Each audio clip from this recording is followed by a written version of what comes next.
Hello friends, मेरा नाम हितेश और मैं आज आपको इस टॉपिक पे बात करने वाला कि पढ़ना कैसे है। ठीक है, प्रीलिम्स हो चाहे मेंस हो, किस तरीके से पढ़ाई करनी है। ठीक है, तो जैसे ये सिलेबस है ना, ये पूरा सिलेबस है आपका। ठीक है, प्रीलिम्स मेंस दोनों का सिलेबस है। तो चाहे आपके पास कोई भी नोट्स हो, कोई भी बुक्स हो, सबसे पहले उसका क्राइटेरिया ये होना चाहिए कि इस सिलेबस में जो पॉइंट दिया है, ठीक है, वो कवर करता हो। चाहे किसी एक नोट्स के कोचिंग के नोट्स हो, चाहे आप 10 कोचिंग के नोट्स उठा लो। ठीक है, लेकिन आपका प्रायोरिटी ये होना चाहिए, चाहे किसी भी लेवल का हो। मतलब उसमें लेवल नहीं है कि बहुत अच्छे नोट्स है या बहुत घटिया नोट है, ऐसा नहीं।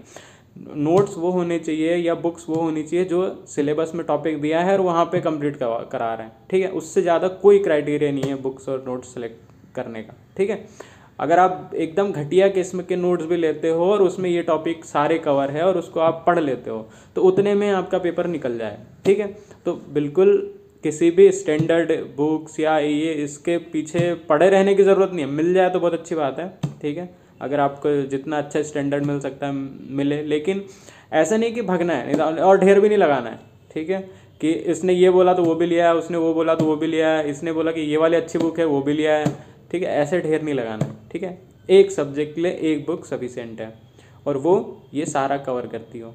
ठीक है, तो अब पढ़ने के तरीके पे आते हैं। ठीक है, तो 2-3 टाइप के लोग होते हैं पढ़ने वाले। ठीक है, एक तो इधर ढेर लगा लेते हैं और इधर साइड पलट के रख देते हैं सारा का सारा। ठीक है, एक वो टाइप के होते हैं। ठीक है, एक इधर वाले इसको नोट्स बनाना शुरू करते हैं, रीडिंग के असाइनमेंट नोट, या नोट्स भी नहीं बनाते, उसी में अंडरलाइन करके वैसा पढ़ते हैं, हाईलाइट करके, कोई नोट्स वोट्स नहीं बनाते। ठीक है, और तीसरे टाइप के होते हैं कि जो नोट्स वगैरह बनाते हैं उसको रीडिंग करते हैं पहले, फिर नोट्स बनाएंगे, फिर रिवीजन करेंगे। तो आपका कोई भी टाइप हो सकता है, वो अपने इंडिविजुअल पर डिपेंड करता है।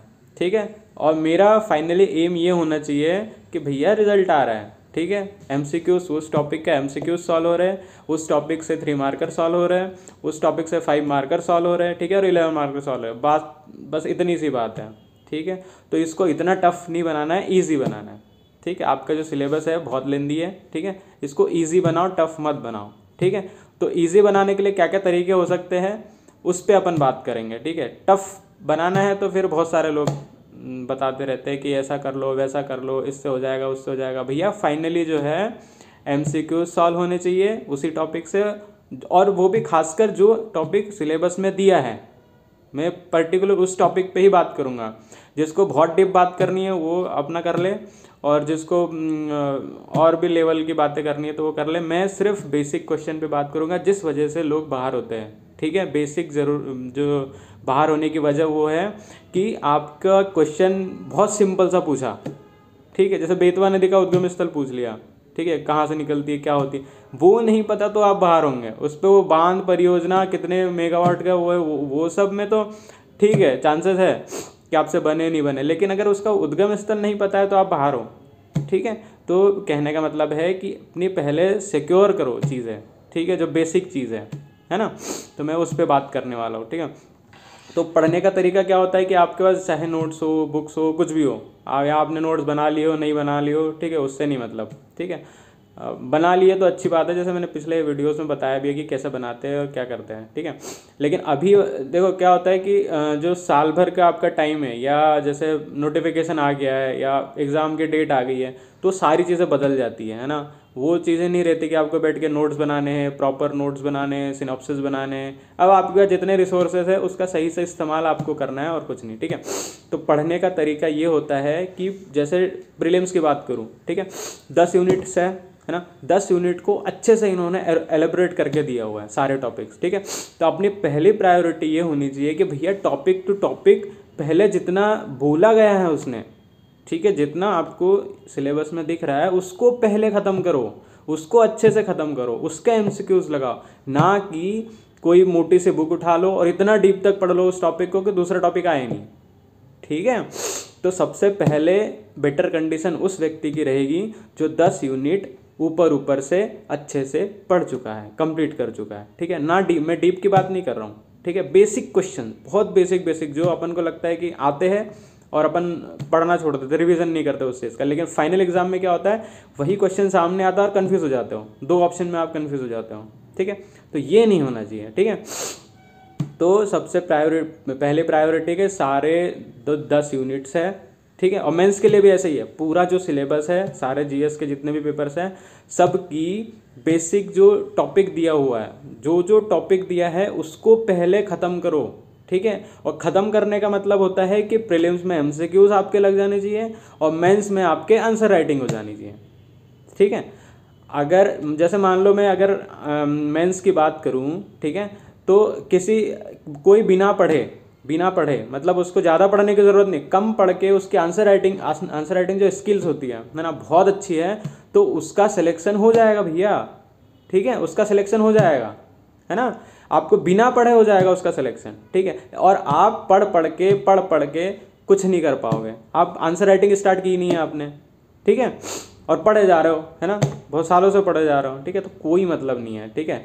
तो मेरा क्राइटेरिया क्या हुआ पढ़ने का? पहला क्राइटेरिया कि आप जो टॉपिक पढ़ रहे हो वो सिलेबस में जो दिया है वो होना चाहिए, ठीक है। फिर उसके बाद आप अगर सेकेंडरी लेवल पर जाते हो तो आप उसके अलावा प्रीवियस ईयर क्वेश्चन पेपर में क्या आया है, उस टॉपिक से और डीप क्वेश्चन क्या बन सकते हैं, ठीक है, उसका डाटा कलेक्ट करना, ठीक है, ये चीज़ें आप कर सकते हो। लेकिन पहली प्रायोरिटी के जो सिलेबस में पॉइंट टू पॉइंट दिया है सबसे पहले उसको ख़त्म करो, उसके एमसीक्यूज लगाओ, ठीक है। और पढ़ने से नहीं होगा, ठीक है, ये एग्ज़ाम जो है पढ़ने का नहीं है। ये आप अगर आपको ये वहम है, गलत फहमी है, तो आप इससे बहुत जल्दी निकल जाओ, ठीक है। ये पेपर एमसीक्यूज का है और आंसर राइटिंग का है। जिसका बिना पढ़े एमसीक्यूज सही होता है, तुक्के सही हो जाते हैं, भैया मत पढ़ो, ठीक है, मेरा सजेशन है मत पढ़ो, आप सिर्फ रिवीजन करो और तुक्के सही करने की कोशिश करो। मेंस की बात है तो मेंस वाले 3 मार्कर अगर सॉल्व कर पाते हैं, 5 मार्कर सॉल्व कर पाते हैं और 11 मार्कर सॉल्व कर पाते हैं, तो उनको पढ़ने की ज़रूरत नहीं है, ठीक है। आप आंसर राइटिंग पे फोकस करिए और उसमें उसकी क्वालिटी इंप्रूवमेंट पे ध्यान दीजिए, ठीक है, कि उसकी क्वालिटी कैसे इम्प्रूव करनी है, फ्लो चार्ट कैसे बनाने हैं, ठीक है, और उसका प्रेजेंटेशन कैसे करना है, ठीक है, और उसमें मार्क्स कैसे गेन करने हैं उस पर ध्यान दीजिए, ना कि किताबें ख़त्म करिए, ठीक है। किताबें ख़त्म करने से कुछ नहीं होने वाला, ठीक है, ये पेपर नहीं निकलता है किताबें ख़त्म करने से, ठीक है। अगर वो किताबें ख़त्म करके आप यूज़ नहीं कर पा रहे तो क्या मतलब किताबें ख़त्म करना। और एक व्यक्ति है कि जो एक बार पढ़ता है और उसका आंसर राइटिंग सब कुछ सही हो जाता है, ठीक है। तो प्रीलिम्स के लिए एमसीक्यूज लगाइए, ठीक है, मेंस के लिए आंसर राइटिंग करिए, ठीक है। और पढ़ने का तरीका सिर्फ यही है कि जो सिलेबस में दिया है पहली प्राथमिकता उसको दीजिए, ठीक है, उसको ख़त्म करिए, ठीक है, उसके बाद आप नेक्स्ट लेवल पे जाइए, ठीक है। तो ये सारे चीज़ें हैं, है ना, कि आपको क्या करना चाहिए पढ़ने के लिए, ठीक है। और इसके अलावा मैं आपको और आगे बताते रहूँगा कि और क्या क्या इम्प्रूवमेंट करना चाहिए, ठीक है।